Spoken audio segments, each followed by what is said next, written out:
அனைத்து ஒன்றிய நகர பேரவாசிகளை கலந்து கொண்டு நிலைமைகளை சூழ்நிலைகளை நாம் எப்படி பணியாற்ற வேண்டும், திமுக ஆட்சியை வீட்டுக்கு அனுப்புவதற்கு நம்முடைய பொதுச் செயலாளர் புரட்சி தமிழர் பச்சை தமிழர் எடப்பாடியார் எடுத்திருக்கின்ற நடவடிக்கைகள் என்ன, திமுக அரசு தேர்தல் நேரத்தில் சொன்ன வாக்குறுதிகள் எதையும் செயல்படுத்தாமல் வாக்குறுதிகள் எதையும் நிறைவேற்றாமல் மக்களை துன்பத்தில் ஆழ்த்தி விருதுநகர் மாவட்டத்தில் திமுக அரக்கங்களை விரட்டியடிப்போம் என்ற சூழலுக்கு தென்மண்டல தளபதி அண்ணன் கல அமைச்சர் செயலாளர் முன்னாள் அமைச்சர் நன்றி கூறி நம்முடைய அரசியல் கையப்பட்டிருக்கிறது என்ன கருத்துக்களை சொல்லியிருக்கிறார்களோ அதை உருவாக்கி கொண்டு அதை இன்னும் சிறப்பாக அனுப்பிவிடுங்க.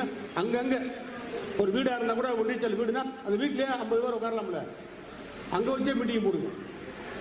அப்படியே கூட மண்டபம் தான் பிடிக்கிற மண்டபம் கிடைக்கல. நிர்வாகிகளுடைய